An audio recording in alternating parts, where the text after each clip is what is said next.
Good morning, everybody. It's Tuesday, January 23rd, 5:28 a.m. Central Time. Grain markets are mixed to higher this morning. Pretty quiet overnight trade. We've got some positive news on the biofuel front to start off today. We sure do. California regulators approved the operation of a massive renewable diesel plant last week. Phillips 66 is expected to complete its renewable diesel facility in Rodeo, California early this year. After facing environmental hurdles last year, the facility was granted approval based on its contribution to renewable energy and lower carbon solutions. The facility will have a capacity of 50,000 barrels per day, which will make it the world's largest renewable fuel production facility. The facility's greenhouse gas emissions are anticipated to be reduced by 50% since it will no longer process crude oil.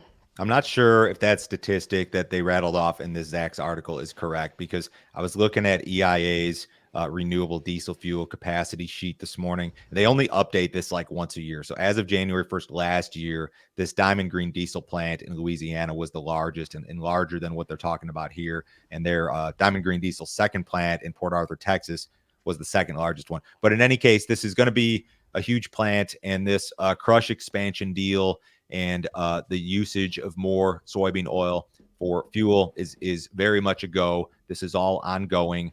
EIA, I believe, will update all of this stuff sometime, I think, first week of February, like all of their stuff in terms of capacity and what's happened and what they're expecting. I'm sure somebody in the private sector has better and more up-to-date information than I do, but it all looks really good. And you look at the states where this is being done, Louisiana has been the biggest, then Texas, then California. And say what you want about the state of California, but some of these green energy and climate policies are working in your favor, guys. This is not all bad. We talked about some of the bad stuff with Kip Tom and those videos, the premium videos we did here the last couple of weeks, but there's some good stuff too. And, bigger picture, you step back, China's got economic problems. China's buying more soybeans from Brazil than they are from the United States. And I think they want to rely less on the United States. So we need something to do with these soybeans that we're not going to export. It used to be like, demand base for beans grown in the U.S. was split down the middle 50-50. It was exports and crush. And now we're going to the crush piece is going to pick up a lot more of it, and a lesser percentage will be exports. So this is good news. It's a big transition that we're in the middle of right now, and it's happening, and it's good news, I think. Yesterday, shares of ADM plummeted by 22%, the most on record. The decline occurred due to ADM's chief financial officer being placed on administrative leave, while the company's accounting practices are under investigation.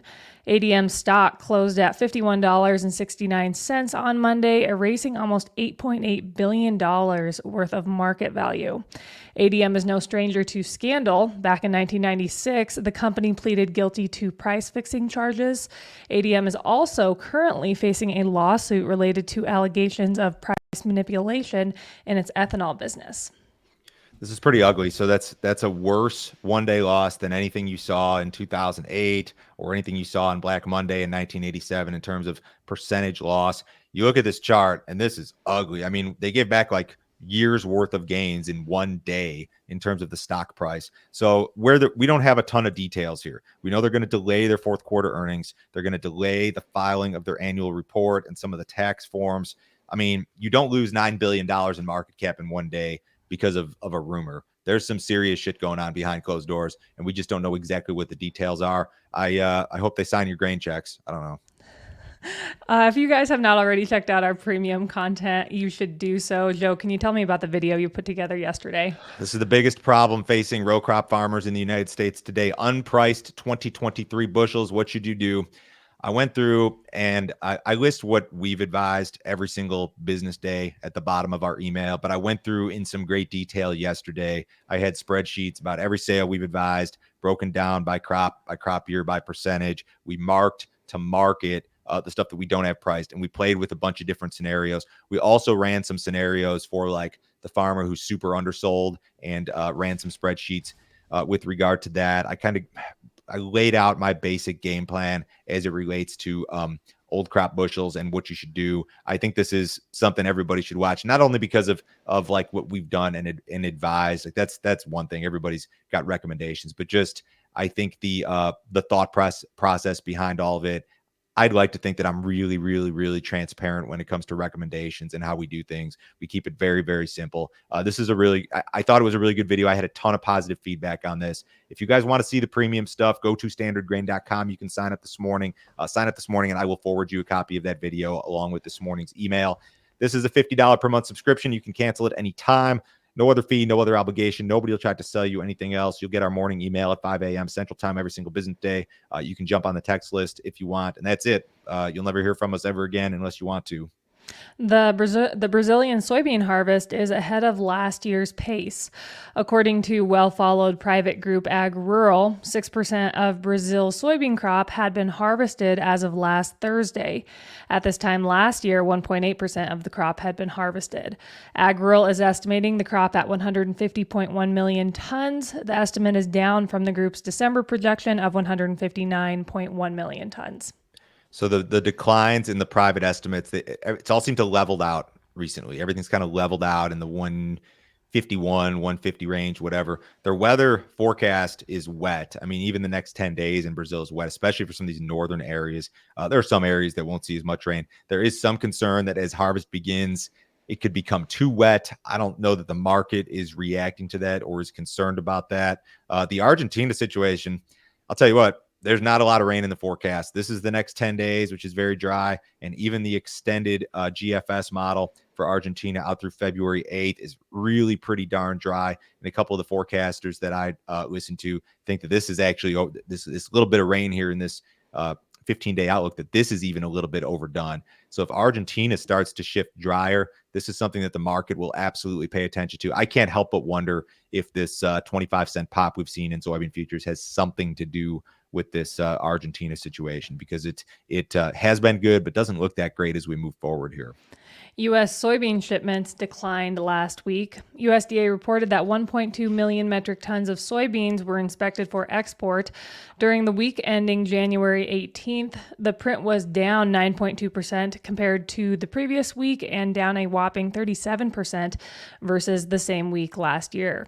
Corn shipments declined 25% versus the prior week at 713,290 metric tons. Wheat shipments were reported at 314,521 metric tons, down 30% compared to the previous week and down 10% versus the same week last year. Marketing year to date, corn shipments are up 28% versus the same period last year. And USDA does have a healthy increase in corn exports projected. Soybean shipments and sales, I think, could be problematic. They're off 22%. Shipments are off 22% versus the same period last year. And we're kind of winding down like U.S. soybean shipping season. And we're going to start to get into U.S. corn shipping season in terms of which one garners the majority of the shipments. So we may struggle to hit USDA's target when it comes to soybeans. Wheat shipments accumulated versus the same period last year off 16%. So soybeans are somewhat concerning to me. Americans are becoming more confident in the economy. Since November, consumer sentiment has risen 29%, the largest two-month gain since 1991, according to the University of Michigan. But despite the recent gains, sentiment is still about 20% lower than before the pandemic. A strong labor market and expectations that inflation will continue to drop have fueled consumer sentiment. Economists, however, expect growth to decline this year due to the Fed's rate hikes taking a toll on household and business spending. There's also a chance the Fed will not cut rates as soon as expected because of an overly strong economy. So this University of Michigan consumer sentiment poll is very, very well followed.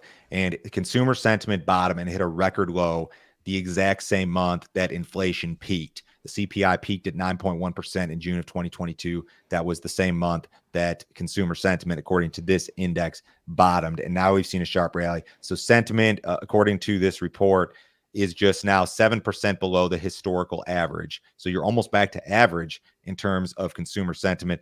They said this in the report. Like December, there was a broad consensus of improved sentiment across age, income, education, and geography.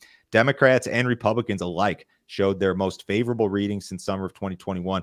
So you've seen a big recovery in consumer attitudes. That could have something to do with a strong labor market. Maybe your 401k looks better following the big rally in the stock market. I don't know, but people are a little bit happier. I mean, people are never happy, but they're a little bit happier. What did cattle do yesterday? Cattle futures were narrowly mixed on Monday. Feeder cattle futures were 67 cents lower to 37 cents higher. Live cattle were 60 cents lower to 50 cents higher. Not a lot of movement. Box beef continued its upward trend.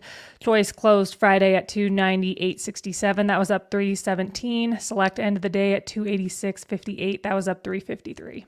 Outside markets pretty quiet this morning. U.S. dollars up a little bit. Stocks are flat. The S&P, I believed, posted another record high close yesterday. Bonds off a little bit. Crude oil is down 77 cents in the April WTI at 73.88. Have a great day, guys. We'll talk to you on Wednesday.